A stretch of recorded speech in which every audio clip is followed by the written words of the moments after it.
Commander Jake Morrison stood on the bridge of the Defiance, watching the massive space station grow larger on the view screen. Harmony Point looked like a giant wheel spinning slowly in the darkness of space. Ships from dozens of alien species moved around it like insects around a light.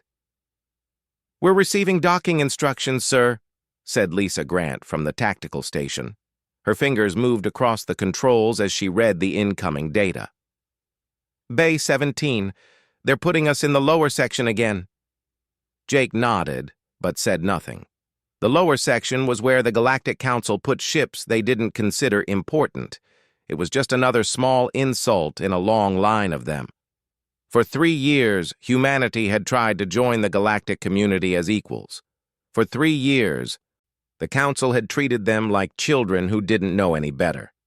The Defiance moved toward the docking bay. Paul Briggs, the chief engineer, monitored the systems from his station. "All systems normal, Commander. We're ready for docking." "Take us in," Jake ordered. The ship settled into the docking bay with a soft thud. Jake stood and straightened his uniform. "Lisa, Paul, you're with me. Karen, you ready?" Karen Wells picked up her datapad and smiled, though Jake could see the tension in her eyes. "Ready as I'll ever be. Let's go see what insults they have prepared for us today." They walked through the corridors of Harmony Point. Aliens of all shapes and sizes moved past them. Some looked like giant insects. Others were covered in scales or fur. A few were so strange that Jake couldn't figure out where their eyes were. Most of them ignored the humans completely. A few stared at them with what looked like amusement or contempt. The council chamber was enormous. Seats rose up in circles, each section belonging to a different species. At the center was a raised platform where those who wished to speak could stand. The humans were directed to a small viewing area at the back, far from the main floor. Ambassador Chen of the Vexnari species was speaking. He was tall and covered in dark green scales. His eyes were cold and yellow. "The matter of the disputed territories must be resolved," he said, his voice carrying through the chamber. "The newer species must learn to respect the claims of those who have been here longer." Karen leaned close to Jake. "He's talking about New Montana. They want us to give up our mining colony." "We filed the proper claims 5 years ago," Jake whispered back. "The colony is legal." "They don't care," Karen replied. The session went on for hours. Species after species stood to discuss trade agreements, border disputes, and technology exchanges. Finally, it was time for the human delegation to present their concerns. Karen walked down to the platform, her footsteps echoing in the huge chamber. "Honored council members," she began. "Earth wishes to formally protest the harassment of our ships in the New Montana system. 3 of our cargo vessels were fired upon last month by Vexnari military ships. We demand an explanation and compensation for the damages." Ambassador Chen stood up in his section. "The human speaks of territories that do not belong to her species. New Montana lies in Vexnari space. It has been so for centuries." "That's not true," Karen said firmly. "We have documentation that shows the system was unclaimed when we arrived. We followed all proper protocols." Chen's laugh was like gravel grinding together. "Protocols? You speak of protocols? Your species has been traveling the stars for less than 50 years. The Vexnari have ruled the stars for 5,000 years. You think your protocols matter?" Laughter rippled through the chamber. Jake felt his hands clench into fists. Lisa put a hand on his arm, warning him to stay calm. Karen's face went red, but she kept her voice steady. "The Council's own laws state that any species can claim unclaimed systems. We followed those laws. Laws written by civilized species for civilized species," said another voice. This came from the Thranx section, where insect-like beings watched from their seats. "Perhaps the humans need more time to understand how things work in the galaxy." More laughter filled the chamber. Karen looked up at the council members, searching for support, but found none. Even the species that had been friendly to Earth in the past remained silent. "Perhaps," said Chen, his voice dripping with false kindness, "Earth should accept that it is not ready for full participation in galactic affairs. Perhaps you should place your colonies under council protection. We would, of course, manage them for you until you are more mature." "We don't need protection," Karen said. "We need respect." "Respect is earned, human," Chen replied, "not demanded by species who still fight wars on their own planet. Come back in a few hundred years.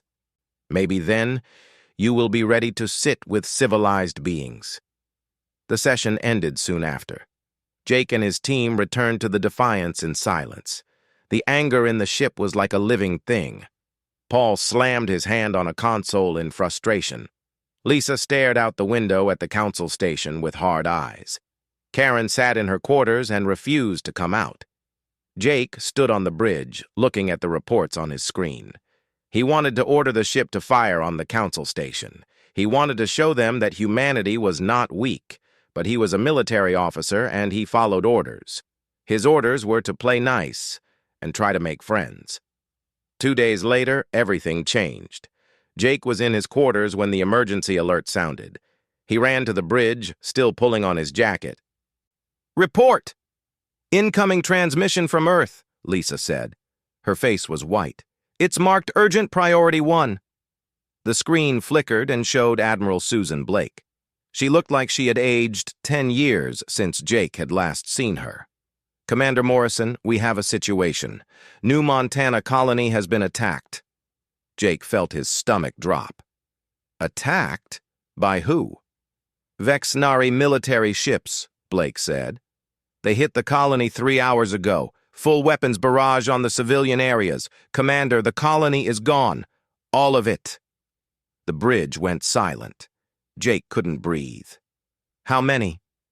3,000 dead," Blake said quietly. "Men, women, children, everyone. The Vexnari are calling it a territorial dispute. The Council has already issued a statement saying it was a regrettable incident in disputed space and that both sides should seek peaceful resolution." Paul made a sound like a wounded animal. His sister had lived on New Montana with her family. "Your orders, Commander?" Jake asked, his voice hollow. Blake's expression hardened. "Return to Earth immediately, full speed. And, Commander, things are about to change. The Council thinks we will accept this. They think we will bow our heads and accept our place. They are wrong." The transmission ended. Jake stood frozen for a moment. 3,000 people, gone, murdered, and the Council called it regrettable.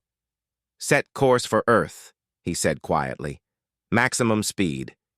"Sir," Lisa said, "that will burn through our fuel reserves." "I don't care. Get us home. Now." As the Defiance jumped to faster-than-light speed, Jake watched Harmony Point disappear behind them. The massive station looked peaceful and beautiful against the stars. But Jake knew the truth now. The Galactic Council was not a place of justice or fairness. It was a place where the strong did what they wanted and the weak suffered. He thought about the 3,000 dead. He thought about Karen's humiliation in the council chamber. He thought about 3 years of insults and dismissals and contempt. Something had broken inside humanity that day. The council had pushed too far. They had killed innocents and laughed at human pain. They thought Earth would accept it because Earth was weak and young and didn't matter. They were about to learn how wrong they were. The Defiance arrived at Earth orbit 30 hours later. Jake had not slept. None of them had. Paul sat at his station with red eyes, staring at nothing. Lisa worked constantly, checking systems that didn't need checking, doing anything to keep her mind busy. Karen had finally come out of her quarters, but she looked like a ghost. "Earth Command is ordering us to dock at Station 1, Lisa reported. "They're sending a shuttle to pick up senior officers for a classified briefing." Jake nodded. "Tell them we're on our way." The Pentagon was deep underground, protected by layers of concrete and steel. Jake had been there before, but never to the command center. The room was massive, filled with screens showing data from across human space. Dozens of military officers worked at stations, their faces tense with concentration. President Helen Carter was waiting for them. She was a tall woman with gray hair and sharp eyes. Next to her stood General Richard Hayes and Admiral Blake. The Admiral looked even more tired than she had in the transmission. "Commander Morrison," the President said, shaking his hand. "Thank you for coming quickly. Please, sit down." They gathered around a table in a side room. The door sealed shut with a heavy click. Security fields activated, blocking any attempt to listen in or record what was said. "I'm going to be direct," President Carter said. "The Galactic Council expects us to accept what happened at New Montana. They've sent a message expressing their regret and suggesting we abandon our claims to that system to avoid future incidents." "Future incidents?" Paul's voice was rough. "They murdered 3,000 people and they're threatening to do it again?" "That's how they see it," General Hayes said. He was an older man with scars on his face from combat in the lunar wars. "To them, we're just primitives who don't know our place. They think if they hit us hard enough, we'll learn to obey." "They're wrong," President Carter said simply. "We will not obey. We will not accept this, and we will not let the people of New Montana die without justice." She pressed a button on the table. The lights dimmed, and a holographic display appeared in the air. "For the past 10 years, since we first made contact with the Council, we've been preparing for this possibility," Admiral Blake said. "We hoped it wouldn't be necessary. We tried diplomacy. We tried playing by their rules, but we always knew that someday they might push too far." The hologram showed ships. Dozens of them. They looked nothing like the elegant council vessels with their smooth curves and bright colors. These ships were angular and brutal, covered in weapons and armor. They looked like what they were, machines built for war. "Operation Reckoning," General Hayes said. "Our response plan. We've been building these ships in secret facilities throughout the solar system, Mars, the asteroid belt, even in the ice fields of Saturn. The Council thinks we have maybe a dozen military vessels. They're wrong. We have 47. Jake stared at the display. "How did we keep this secret?" "The Council is arrogant," President Carter said. "They don't think we're smart enough to fool them. They barely pay attention to human space because we don't matter to them. That arrogance is going to cost them." The display changed to show weapon systems. Jake recognized some of them. Others were completely new. "We've been studying Council technology," Admiral Blake explained. "Their shields are designed to stop energy weapons. Lasers, plasma, particle beams, very advanced. But they've never faced kinetic weapons fired at relativistic speeds." "Railguns?" Lisa asked, leaning forward. "Among other things," said a new voice. A man in a white coat walked into the room. "I'm Dr. Nathan Pierce. I lead the weapons development program." He looked young, maybe 30, with messy hair and excited eyes. "The Council fights according to rules, honor codes, they announce their attacks, they target military installations, they avoid civilian casualties. It's all very civilized." "We're not going to be civilized," Jake said quietly. "We're going to be human," Dr. Pierce replied. "We studied every war in human history. We looked at what worked. The Council has forgotten what real war looks like. We're going to remind them." The briefing went on for hours. They showed Jake the new ships, the weapons, the tactics. They explained how humanity's smaller size and shorter lifespan actually gave them advantages. Humans could make decisions faster. They could adapt quicker. They didn't waste time on honor and ceremony when lives were at stake. "Commander Morrison," President Carter said finally, "we're promoting you to captain. You will command the Vengeance, our flagship. Your mission is to lead the strike force into Vexnari space and deliver our response." Jake felt the weight of those words. "What exactly is our response, ma'am?" The president's eyes were hard as steel. For every human killed at New Montana, we destroy a Vexnari military installation. We show them that attacking Earth has consequences. We show the entire council that humanity is not weak. We show them that if they want war, we will give them war in a way they've never imagined. What about civilian casualties? Paul asked. We avoid them, General Hayes said firmly. We're not monsters. We hit military targets only, but we hit them hard. The Vexnari military will cease to exist as an effective force. Their shipyards will be rubble. Their defense platforms will be debris. When we're done, they will never threaten Earth again. Jake was taken to see the fleet. The ships were docked at hidden facilities beyond Mars. The Vengeance was enormous, twice the size of the Defiance. Her hull was dark gray, covered in armor plating. Weapons bristled from every surface. She looked angry. She's not pretty, Admiral Blake said, standing next to Jake as they watched from an observation window. But she'll get the job done. How soon do we launch? Jake asked. 48 hours. We need to load supplies and do final checks. Your crew is being assembled now, some from the Defiance, others from Special Forces units. Jake met his new crew that afternoon. Lisa had been promoted to commander and would serve as his tactical officer. Paul would remain as chief engineer, though Jake worried about him after losing his sister. They brought in new people, too. Danny Foster, a calm man with experience in Black Ops, would be executive officer. Maria Santos, a weapons expert who had trained on the new systems, would handle the gun crews. Steve Palmer would command the fighter squadrons. They gathered in a briefing room on the Vengeance. Jake looked at each of them. You all know what happened at New Montana. You know what we're going to do about it. This mission is going to change everything. After we strike, there's no going back. Earth will either earn respect or we'll be at war with the entire council. Maybe both. Good, Maria said. Her voice was cold. Let them come. We'll show them what happens when you murder our people. The council thinks we're primitive, Steve added. They think we're not dangerous. That ends now. Danny Foster raised his hand. Sir, I have to ask, are we sure about this? Once we attack, the council could unite against us. We'd be facing dozens of species. The council is fractured, Lisa said, pulling up data on a screen. I've been studying their politics for months. Half of them hate the other half. The Vexnari are arrogant bullies that most species barely tolerate. If we hit them hard and fast, the council will argue about what to do for weeks. By then, it will be too late. And if they do unite against us? Danny asked.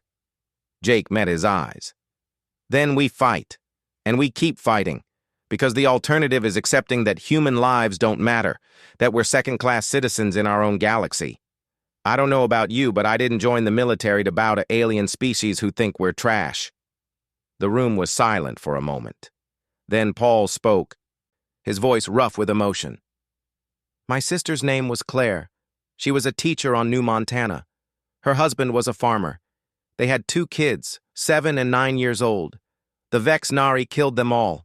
So yes, I'm sure about this. Let's make them pay. One by one, the others nodded. They were all volunteers. They all knew the risks. But they also knew that sometimes you had to fight. Not because you wanted to, but because the alternative was worse. The next 2 days passed in a blur of preparation. Supplies were loaded. Weapons were tested. The crew ran drills until they could perform their duties in their sleep. Dr. Pierce came aboard to brief them on the weapons systems personally. The key is speed and shock, he explained. We jump in, hit them before they can respond, and complete the mission before reinforcements arrive. The Vexnari have a strong fleet, but it's spread across their territory. We'll be hitting their home system, where most of their military infrastructure is located. On the morning of the launch, Jake stood on the bridge of the Vengeance. His crew was at their stations. Around him, 46 other ships prepared to jump. The largest human military operation in history was about to begin. President Carter's face appeared on the main screen. Captain Morrison, the people of Earth are with you. Bring justice for New Montana. Show the galaxy what humanity is capable of. Good luck." "Thank you, Madam President," Jake replied. He turned to his crew. "All ships report ready?" "All ships ready, sir," Lisa confirmed. "Course is set. Weapons are hot. We're ready to jump on your order." Jake looked at the view screen one last time. At Earth hanging in space, blue and beautiful and fragile. Somewhere down there, families were grieving for the lost colonists. Somewhere down there, people were scared about what came next. It was for them that he did this. For all of them. "Begin operation," he ordered. "All ships jump in 3, 2, 1 mark." The stars stretched and twisted. The Vengeance leaped across space, carrying humanity's rage and determination with it. The Galactic Council was about to learn a hard lesson. Earth would not be pushed around anymore. The Vexnari home system appeared on the view screen like a jewel in the darkness. 3 planets orbited a yellow star. The second planet, Vexnar Prime, glowed green and blue. Dozens of orbital platforms surrounded it, along with shipyards and defense stations. Hundreds of ships moved through space in organized patterns. "They have no idea we're here," Lisa reported from Tactical. "Their sensors haven't detected us yet." "How long until they do?" Jake asked, gripping the arms of his captain's chair. 2 minutes, maybe 3. Their sensor technology is better than ours, but they're not expecting an attack. They're not even on alert. Jake activated the fleet channel. "All ships, this is Vengeance Actual. You know the targets. You know the mission. Make every shot count. For New Montana." 47 voices echoed back through the communication system. "For New Montana." "Lisa, begin the attack. All weapons free." The Vengeance shuddered as her rail guns fired. Solid metal slugs, each one weighing several tons, accelerated to a fraction of light speed. They crossed the distance to the nearest orbital platform in seconds.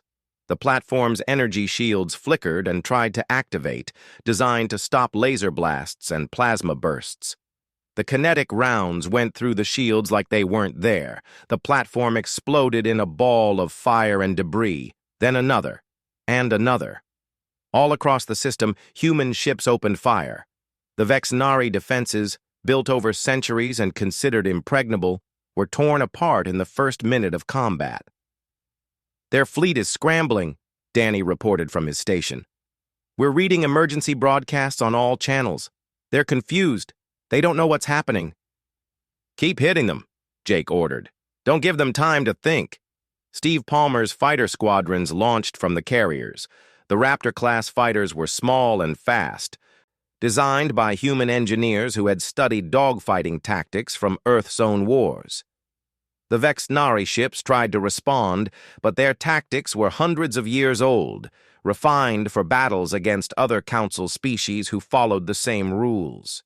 The humans didn't follow any rules. A Vexnari cruiser moved to intercept the Vengeance. It was beautiful in a way, with smooth curves and glowing engines. It broadcast a challenge in the traditional Council manner, demanding that the attackers identify themselves and state their intentions. Maria Santos answered by putting 3 railgun rounds through its engine section. The cruiser went dark and began spinning out of control. "Shipyards are in range," Maria reported. "Targeting now." The Vexnari shipyards were massive structures that had built warships for thousands of years. They were protected by overlapping shield systems and point defense weapons. But the shields couldn't stop kinetic rounds, and the point defense systems were designed to shoot down missiles, not solid slugs moving at impossible speeds. The shipyards crumbled. Sections broke apart and fell toward the planet below. Ships under construction were torn from their moorings, years of work destroyed in minutes. "Sir, we're receiving a transmission from the planet," Danny said. "It's Ambassador Chen." "Put him on screen." Chen's face appeared. His scales were pale with fear. "What is the meaning of this attack? This is a violation of all galactic law. You cannot—" 3,000 people, Jake interrupted. His voice was calm and cold. That's how many you killed at New Montana. For every one of them, we're going to destroy one of your military installations. You wanted to teach us a lesson about knowing our place. Consider this your lesson in return. You're insane. The Council will destroy you for this. Maybe. But you won't be around to see it. Lisa, cut the transmission. Continue the attack. The battle, if it could be called that, lasted 6 hours. The human fleet moved through the Vexnari system like a storm. They hit military bases on the moons of the outer planets. They destroyed communication relays. They targeted every shipyard, every weapons platform, every military installation they could find. The Vexnari fleet tried to mount a defense. They had more ships than the humans, and their technology was advanced, but they couldn't adapt fast enough. Their captains kept broadcasting challenges and demanding formal engagement. They kept trying to use tactics that had worked against other Council species. None of it mattered against an enemy that fought without honor or ceremony, that hit hard and moved fast and didn't give them a chance to respond properly. Colonel Frank Barnes led the ground assault. His Marines, wearing powered armor and carrying weapons the Vexnari had never seen, landed near the capital city. They didn't attack civilians or homes. They went straight for the military headquarters and the government command center. The Vexnari defense forces fought back, but they were unprepared. Their training focused on ceremonial combat and traditional warfare. The humans used smoke grenades, flashbangs, and overwhelming firepower. They moved in coordinated teams, covering each other and advancing with mechanical precision. "We have control of the command center," Barnes reported to Jake. "Minimal resistance. They really weren't ready for this." "Find Ambassador Chen," Jake ordered. "I want him alive." It took 30 minutes to locate Chen. He was hiding in an underground bunker beneath the government building, surrounded by guards. The human Marines cut through the guards with ruthless efficiency. Chen was dragged out of his bunker and brought before Barnes. "The Council will make you pay for this," Chen hissed, trying to maintain his dignity even while in restraints. "You are primitives, savages. You have no right." "We have every right," Barnes said quietly. "You started this when you murdered our colonists. You thought we were weak.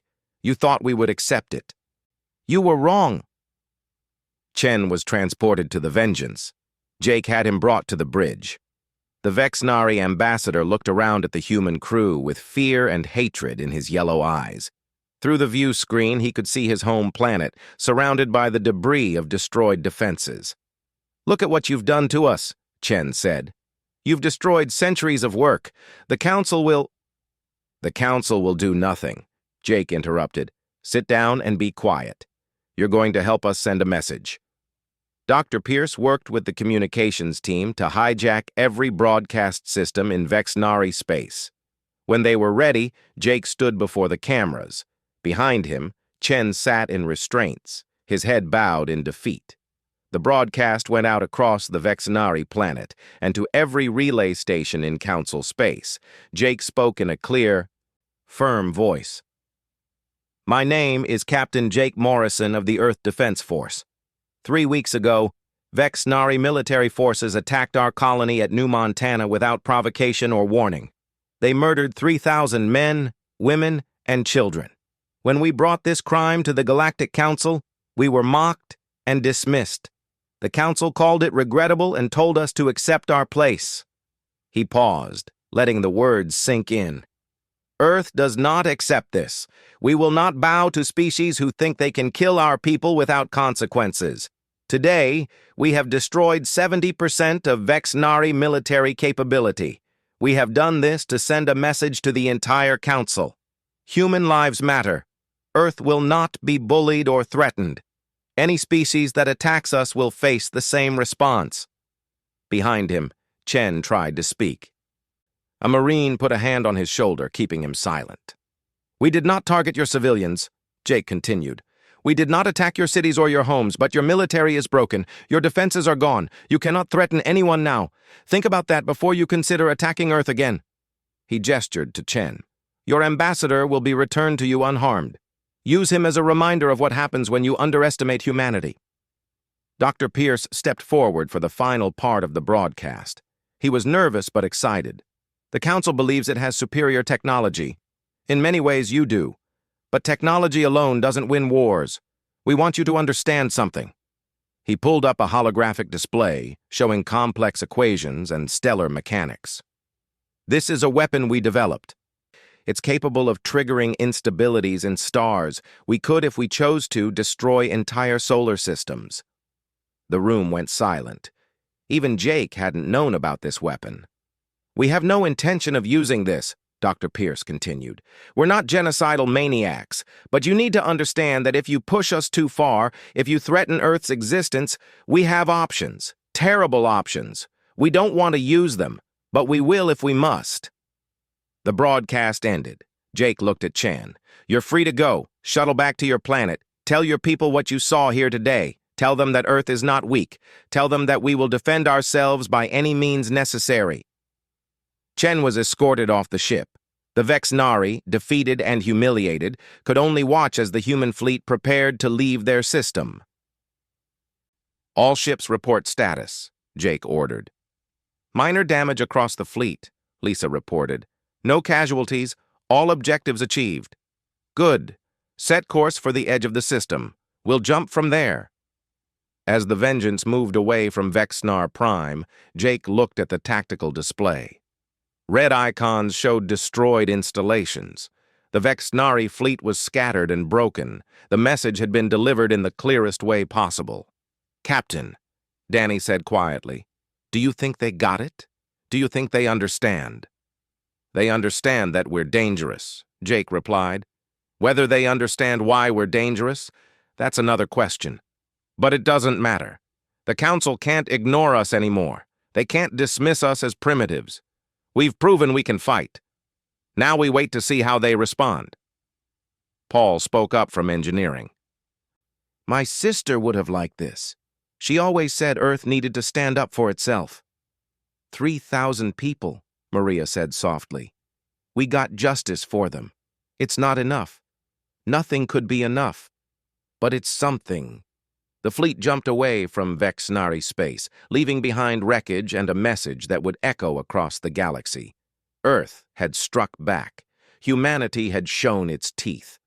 The Galactic Council, for the first time in thousands of years, faced a species that refused to play by their rules. In the command centers of 100 worlds, alien leaders watched the recordings of the attack. Some were horrified, some were impressed. All of them were afraid. The humans had fought with a brutality and efficiency that the galaxy hadn't seen in living memory. High Counselor Vextar, the ancient being who led the council, watched the broadcast 3 times. Then he turned to his advisors. We have made a terrible mistake. These humans are not primitives. They are warriors, and we have made them our enemies. On Earth, President Carter watched the same broadcast. She saw the destroyed Vexnari installations and felt no joy, only grim satisfaction. Justice had been delivered. But she knew this was just the beginning. The Council would respond. How they responded would determine whether Earth found peace or war. She picked up a secure phone and made a call. Admiral Blake, begin Phase 2. Fortify Earth orbit. Prepare all defense systems. We've shaken the tree. Now we need to be ready for what falls out. The galaxy would never look at humanity the same way again. The Council chamber at Harmony Point erupted in chaos. Representatives from dozens of species shouted at each other, their translation devices struggling to keep up with the flood of different languages. Some demanded immediate war against Earth. Others called for caution. A few sat in stunned silence, replaying the footage of the Vexnari system burning. High Counselor Vextar watched it all from his elevated seat. The Eldroni were beings of pure energy, contained in crystalline forms for interaction with physical species. His form glowed with a soft blue light that pulsed in time with his thoughts. He had led the Council for 300 years. In all that time, he had never seen such disorder. The Vexnari representative, a younger member of their species named Vexnor, stood at the center platform. His scales were dark with rage. The humans must be destroyed, completely and totally. They have committed an act of war against a council member. They have violated every law of civilized warfare. We demand immediate military action. A voice boomed from the Krill section. War Master Thex, commander of the most powerful military in council space, rose to his full height of 3 meters. His species looked like upright bears covered in thick fur and armor-like skin. Sit down, Vexanor. You demand military action? You whose military could not defend your own home world? You whose arrogance led to this disaster? How dare you? Vexnor hissed. The Krill are bound by treaty to defend council members. The Krill are bound to defend council members from unprovoked aggression, Thex replied, his voice like rolling thunder. Tell me, Vexnor, was the attack on New Montana provoked or unprovoked? The chamber went quiet. Everyone knew what had happened at New Montana. The Vexnari had tried to keep it quiet, but too many species had sources in that region of space. That was a territorial dispute, Vexnor said, but his voice was weaker now. The system was legally claimed by Earth 5 years before your attack, said a melodic voice. Ambassador Coral of the Delphians floated in her water-filled sphere. Her species were aquatic beings who valued peace and law above all else. We have reviewed the documentation. Earth followed all proper procedures. Your attack was illegal. The humans had every right to respond. They destroyed our shipyards. They crippled our fleet. They humiliated us before the entire galaxy. Vexnor's voice cracked with emotion.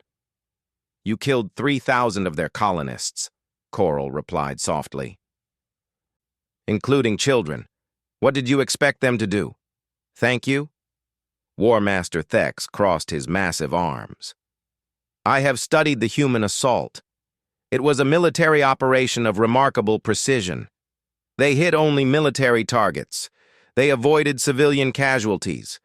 By the standards of total warfare, it was actually quite restrained. Restrained? Vexnor looked like he might collapse. They destroyed centuries of... They could have destroyed your entire civilization, Thex interrupted. That weapon the human scientist displayed, the one that can destabilize stars? If that's real, and I believe it is, they could have ended your species completely. Instead, they broke your military and left your people alive. That shows more mercy than you showed them. Vexatar finally spoke, his voice resonating through the chamber like a crystal bell. Enough. This arguing accomplishes nothing. We must decide on a course of action. The Thranx representative, an insect being named Clicking Mandible, gestured with multiple limbs. The obvious action is to unite the Council fleet and destroy Earth before they become more dangerous. They have shown themselves to be violent and unpredictable. They have shown themselves to be capable, said a gravelly voice. The lithoids, silicon-based life forms who lived for thousands of years, rarely spoke in council sessions. When they did, everyone listened. We dismiss them as primitives because they are young, but youth can be an advantage. They adapt quickly. They innovate. They do not waste time on tradition and ceremony. You would defend them? Clicking Mandible's voice buzzed with anger. They attacked a council member. I state facts, the lithoid replied. The Vexnari provoked them. The humans responded. Now we must decide if we want to fight a species that clearly knows how to wage war, or if we want to find another solution. Vextar called for a vote on immediate military action. The results were surprising. Only 12 species voted for war. 23 voted against. The rest abstained, wanting more information before committing to such a drastic action. The council was fracturing. Species that had old grudges against the Vexnari saw this as an opportunity to humble them. Species that valued peace worried about starting a war that could spread across the galaxy, and several species, including the krill and the lithoids, seemed almost impressed by humanity's display of force. In the following days, something unexpected happened. Several species began reaching out to Earth directly, bypassing the official council channels. The Delphians sent Ambassador Coral with a message of understanding and a desire for peaceful relations. The lithoids expressed interest in trade agreements, noting that human mining technology was actually quite advanced. Even some of the smaller species that had been silent before began making quiet inquiries. On Earth, President Carter met with her advisors in the secure command room. Admiral Blake displayed the diplomatic communications on multiple screens. 17 species have made contact in the past week, Blake reported. Most of them want to establish direct relations with us outside of Council framework. A few are offering technology exchanges. The Delphians want to set up an embassy. And the others? Carter asked. The ones calling for war? A vocal minority, maybe a quarter of the Council. The Vexnari are leading that faction, obviously, along with their traditional allies, but they can't get enough support for military action. The Council is too divided. General Hayes pulled up tactical displays. The Vengeance and the rest of our fleet are positioned at the edge of human space. Captain Morrison reports they're ready to respond to any threats. We've also activated all defense platforms around Earth and Mars. Carter looked at the displays for a long moment. The question is, what do we do now? We've made our point. We've shown that Earth won't be pushed around. But we can't stay on war footing forever. The Council needs to formally acknowledge us as equals, said Karen Wells, who had been promoted to senior diplomatic officer after the disaster at the last Council session. No more observer status, no more being treated like children, full membership with voting rights. Will they agree to that? Carter asked. They might not have a choice, Karen replied. We've proven we're dangerous. We've fractured their unity. Right now the Council is weak. If we push for full membership, enough species will support us just to end the crisis. Days turned into weeks. The standoff continued. The Vexnari military, what was left of it, made threatening gestures but didn't dare attack. The Council held emergency sessions that went nowhere, with different species arguing about how to handle the human problem. Then Vextar made a decision that would change everything. He sent a private message to President Carter, bypassing all normal diplomatic channels. The message was simple and direct. Come to Harmony Point, not as an observer, not as a supplicant. Come as a leader of a sovereign species to discuss Earth's future in the galactic community. Bring your military commander. Show us that humanity can be more than warriors. Show us that you can also be diplomats. Carter read the message 3 times. It could be a trap. It could be, General Hayes agreed. But I don't think so. The Eldroni have never been hostile to us. They're genuinely neutral. I think Vextar is trying to find a way out of this mess that doesn't end in war. Then we go, Carter decided. But we go prepared. Admiral Blake, I want the fleet ready to jump to Harmony Point at a moment's notice. If this is a trap, we'll make them regret it. Jake Morrison received his orders aboard the Vengeance. He was to escort the President to Harmony Point, but this time would be different. The Defiance had docked in the lower bays, treated as insignificant. The Vengeance would dock at the main diplomatic bay, right next to the Council members' personal ships. They're treating us as equals now, Lisa said, looking at the docking instructions. Top-tier bay, full honors. About time, Danny muttered. Though I'd rather they respected us because we asked nicely, not because we destroyed a fleet. The galaxy doesn't work that way, Jake replied. Respect comes from strength. We proved we have strength. Now we need to prove we have wisdom too. The journey to Harmony Point took 3 days. President Carter spent most of that time in meetings with Karen and her diplomatic team, preparing for every possible scenario. Jake drilled his crew constantly, making sure they were ready if things went wrong. When they arrived at Harmony Point, the difference was immediately obvious.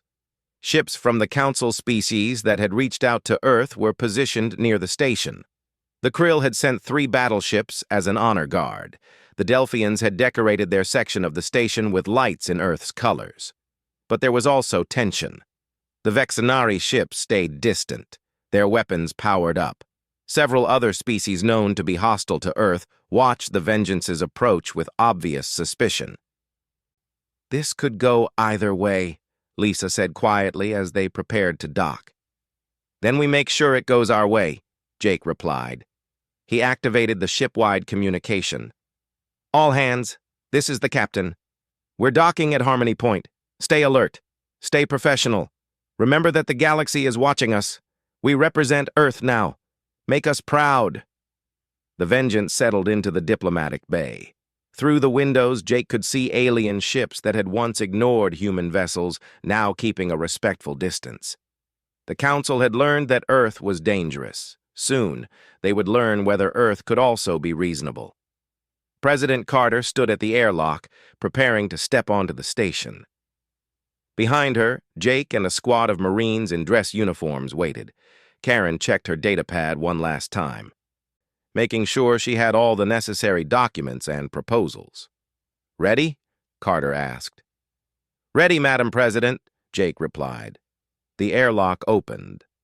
For the first time in human history, Earth's leader walked into Harmony Point, not as a guest, not as an observer, but as an equal. The galaxy held its breath, waiting to see what came next. In the council chamber, High Counselor Vexitar waited. He had watched humanity rise from a single planet to a force that shook the foundations of galactic order. He had seen them fight with a ferocity that terrified species who thought they were the strongest in the galaxy. Now he would see if humans could win at the negotiation table as effectively as they won on the battlefield. The future of the Galactic Council, and possibly the future of the galaxy itself, depended on what happened in the next few hours. President Helen Carter walked through the corridors of Harmony Point with her head high. Alien species that had once barely glanced at human representatives now stopped and stared. Some looked afraid, others looked curious. A few nodded with what might have been respect.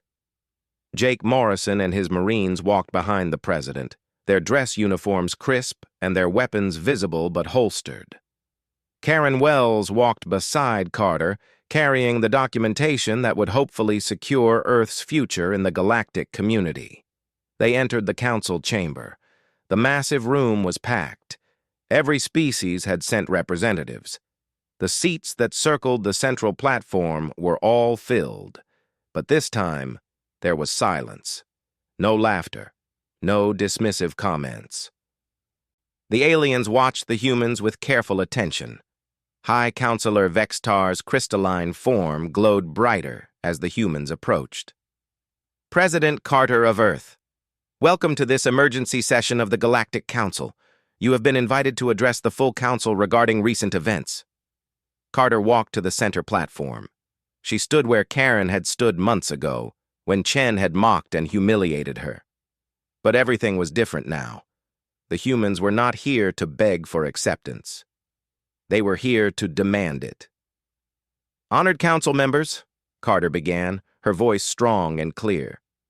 3 months ago, the Vexenari military attacked our colony at New Montana. 3,000 of our people died, men, women, children. When we brought this crime to your attention, we were told it was regrettable. We were told to accept our place. We were treated like our lives didn't matter. She paused, looking around the chamber. No one spoke. No one laughed. So we responded. We showed the Vexenari, and all of you, that human lives do matter, that Earth will not accept being treated as inferior, that we will defend our people by any means necessary. Her voice hardened. Some of you call us primitive, violent, dangerous. Perhaps we are. But we are also a species that refuses to bow to bullies. We refuse to accept that our place in this galaxy is beneath you. Vexnor, the Vexenari representative, stood up. You speak of justice, but you committed an act of war. You destroyed our fleet. You humiliated us. Carter turned to face him directly. We responded proportionally to your attack. For every life you took, we destroyed a military installation. We did not target your civilians. We did not attack your cities. We could have. That weapon you saw, the one that can destroy stars, that's real. If we wanted your species extinct, you would be gone. Instead, we broke your military and left your people alive. That's more mercy than you showed our colonists. War Master Thex stood up in the krill section. His massive form dominated the space around him. The human speaks truth. I have reviewed the assault on the Vexnari system. By the standards of total warfare, it was remarkably restrained. The humans could have done far worse. They chose not to. That shows discipline. Discipline? Clicking Mandible buzzed angrily from the Thrank section. They showed barbarism. They attacked without warning. They ignored all protocols of civilized warfare. Civilized warfare, Jake said quietly from where he stood behind Carter. The room went silent at his words. He hadn't been invited to speak, but no one stopped him. You talk about civilized warfare like it's something noble. Like there's a right way to kill people. But war isn't civilized. War is about survival. The Vexnari started a war when they killed our colonists. We finished it. Vextar's form pulsed with light. Captain Morrison raises an important point. The Council has spent millennia developing rules and protocols for conflict. We believe these rules made us civilized, but perhaps they only made us complacent. We forgot that war is ultimately about survival, not ceremony. Ambassador Coral floated forward in her water sphere. The Delphians have reviewed all documentation regarding the new Montana colony. The human claim to that system was legal and properly filed. The Vexnari attack was not justified by any measure of council law. The human response, while shocking in its efficiency, was a legitimate act of retaliation. You would take their side, Vexnor hissed. They are violent primitives. They are a species defending their citizens, Coral replied calmly. Something the council failed to do for them. We should have intervened when the Vexnari attacked New Montana. We should have enforced our own laws. We did not. The humans took justice into their own hands because we failed them. Carter spoke again.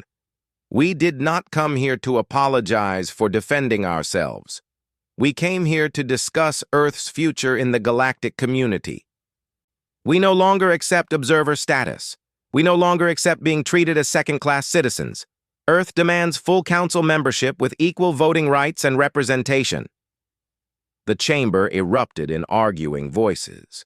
Some species supported the demand. Others rejected it outright. The lithoid representative stood, his silicon form catching the light. His species lived for thousands of years and rarely spoke hastily. When he spoke now, the chamber quieted. The humans have proven 3 things, the lithoid said in his gravelly voice. First, they are capable of advanced military action. Second, they have resources and technology we underestimated. Third, they have the will to use force when necessary. These are not the qualities of a primitive species. These are the qualities of a species that belongs on this council. I agree, said War Master Thex. The Krill have fought wars for 10,000 years. We recognize warriors when we see them. The humans are warriors. More than that, they are smart warriors. They study their enemies. They adapt. They win. The council needs such a species among its members. You would give them full membership after they attacked us? Vexnor looked around desperately for support. This is madness. This is reality, Vextar said firmly. His voice resonated through the chamber with authority. The council has been stagnant for too long. We have grown comfortable in our superiority. The humans have reminded us that the galaxy is dangerous, that new species can rise, that we must adapt or become irrelevant. He turned his glowing form toward Carter. Earth will be granted full Council membership, but there are conditions. You must agree to follow Council law, including protocols for trade, warfare, and diplomatic relations. Your military aggression cannot become a pattern, and you must contribute to the Council's mission of maintaining peace and order in the galaxy. Carter nodded. We accept those conditions, but we have conditions of our own. First, the Council must acknowledge that the New Montana attack was illegal and that Earth's response was justified. Second, the Vexnari will pay reparations to the families of those killed. Third, the Council will establish clear procedures for resolving disputes before they become violent. No more dismissing legitimate complaints from any species. Vexnor looked like he might object, but Vextar spoke first. These conditions are acceptable. The Council will draft new protocols for dispute resolution. The Vexnari will pay reparations as specified by a neutral arbitration committee, and this body formally acknowledges that the attack on New Montana was illegal under Council law. This is outrageous, Vexnor shouted. We are being punished for defending our territory. You are being punished for murdering innocent civilians, Coral said quietly.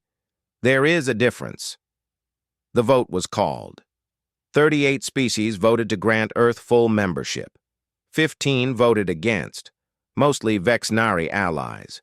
7 abstained. It was not unanimous, but it was decisive. Earth was now a full member of the Galactic Council. Jake watched from his position as the chamber erupted in discussion. Some species approached Carter immediately, offering congratulations and discussing trade agreements. Others, including the Vexnari faction, left quickly with dark expressions. Over the next several weeks, everything changed. Earth established formal embassies on Harmony Point and several key worlds. The Delphians sent scientists to collaborate with human researchers. The Krill proposed joint military exercises, wanting to learn human tactics and share their own experience. Even the Lithoids, usually isolationist, opened trade negotiations for mineral rights in asteroid belts. The Vengeance and the rest of the Earth Defense Force remained on high alert, but moved into more diplomatic roles. Jake found himself hosting tours of the ship for alien officers who wanted to understand human military technology. He showed them the railguns, the kinetic weapons, the tactical systems that had proven so effective. Your ship is not beautiful, one Krill officer observed, running a clawed hand over the angular armor plating. But it is efficient. It serves its purpose perfectly. That's humanity in a nutshell, Jake replied. We might not be the most elegant species, but we get the job done. Dr. Nathan Pierce became something of a celebrity among Council scientists. His weapons research was classified, but his work on propulsion systems and energy generation was shared freely.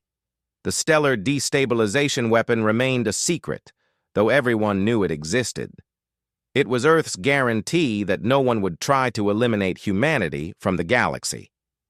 One afternoon, Jake stood in the observation deck of Harmony Point with Lisa Grant. They watched ships from dozens of species moving through space, heading to Earth or coming from it. Trade ships, research vessels, diplomatic shuttles. The flow of traffic between Earth and Council space had increased 100-fold. It's strange, Lisa said. A few months ago, they barely acknowledged us. Now we're one of the most important species in the Council. Fear does that, Jake replied. We proved we're dangerous. Now they have to take us seriously. Is that how you wanted to earn respect? Through violence? Jake thought about the question. He thought about the 3,000 dead at New Montana. He thought about Paul's sister and her family. He thought about the Vexnari installations burning in space. No, he said finally. But sometimes you don't get to choose how things happen. The Council forced our hand. We responded. Now we have a chance to build something better. To make sure nothing like New Montana ever happens again, to any species. President Carter visited Harmony Point regularly now, working with other Council leaders to reform the system. Karen Wells led a team drafting new dispute resolution protocols. The goal was to create a council that actually protected its members rather than ignoring the problems of those it deemed unimportant. The Vexenari paid their reparations, though they did so with obvious resentment. Their military was slowly rebuilding, but they were careful not to provoke Earth again. Vexenor was replaced by a new ambassador who was more diplomatic and less openly hostile. 6 months after the attack on the Vexenari home system, Earth received an unexpected transmission. It was from New Montana. Colonists were returning. Volunteers from across the galaxy, including humans, Delphians, and even some Vexenari, were helping to rebuild what had been destroyed. President Carter watched the footage of construction crews working together, human and alien side by side. She saw new homes being built. She saw children playing in temporary shelters while their permanent homes were constructed. She saw a future where the massacre would be remembered, but not repeated. Jake Morrison was promoted to admiral and given command of Earth's diplomatic defense fleet. His mission was not to wage war, but to prevent it, to show the flag across council space and remind everyone that Earth was both a friend and a potential enemy, depending on how they were treated. On his first tour of council space in his new role, he stopped at the Vexenari home system. The species was wary of his arrival, but he came in peace. He met with their leaders and spoke about reconciliation. He visited memorials they had built for their military personnel who died in the assault. "We did not want this war," he told them. "You forced it upon us, but it's over now. The question is, what comes next? More hatred and resentment, or do we find a way to move forward?" The Vexenari leaders had no easy answer, but they listened. That was progress. Years later, historians would debate whether Earth's actions were justified. Some would call it a necessary response to genocide. Others would call it an overreaction that nearly started a galactic war. But everyone agreed on one thing. The attack on the Vexenari system changed the galaxy forever. The Council could no longer ignore new species or treat them as inferior. The rules changed. The old order gave way to something new. Something more inclusive and more careful. Species that might have been dismissed before now received proper hearings. Disputes were resolved through mediation rather than violence, because everyone remembered what happened when violence was allowed to escalate. Earth became a major power in council space, respected for both its military might and its diplomatic efforts. Humans served in council peacekeeping forces. Human scientists collaborated with alien researchers. Human culture spread across the galaxy, and alien cultures influenced Earth in return. But humanity never forgot New Montana, never forgot the 3,000 dead. Every year on the anniversary of the attack, every ship in the Earth Defense Force held a moment of silence. They remembered the colonists who died. They remembered why Earth had struck back so hard. And they remembered the lesson they taught the galaxy, that human lives matter, that Earth will defend its people, and that any species that threatens humanity will face consequences they cannot imagine. The Galactic Council had trembled at Earth's ruthless retaliation. In the end, that fear created something the galaxy had never had before: true equality among the stars. Not because everyone loved each other, but because everyone understood that no species was too small to fight back, and no species was too large to fall. President Carter, now elderly and preparing to step down, stood in her office looking at Earth through the window. Ships moved through orbit, heading to the stars. Human ships and alien ships working together, exploring together, building a future together. Was it worth it? Karen Wells asked her. Karen had become Earth's ambassador to the Council and was visiting before returning to Harmony Point. Carter thought about the question for a long time. 3,000 people died at New Montana. Nothing could be worth that. But their deaths forced a change that needed to happen. The galaxy is better now than it was, more fair, more just. So maybe, in some way, their sacrifice meant something. She turned from the window. Make sure it stays that way, Karen. Make sure the Council remembers what happens when they forget that all lives matter, regardless of how primitive or advanced a species is. That's your mission now. Karen nodded. I won't let you down. I won't let them down. And she didn't. Neither did the generations that followed. Earth remained a strong voice in the Council, advocating for justice and protecting the weak. The memory of New Montana and the retaliation that followed became a cornerstone of human identity in the stars. The galaxy learned that day that humanity was not to be trifled with. More importantly, they learned that humanity was capable of both terrible violence and remarkable compassion. Fear brought Earth to the Council table. Respect kept them there. In the end, Earth's ruthless retaliation left the Galactic Council trembling. But from that trembling came understanding, and from understanding came a better future for all species under the stars.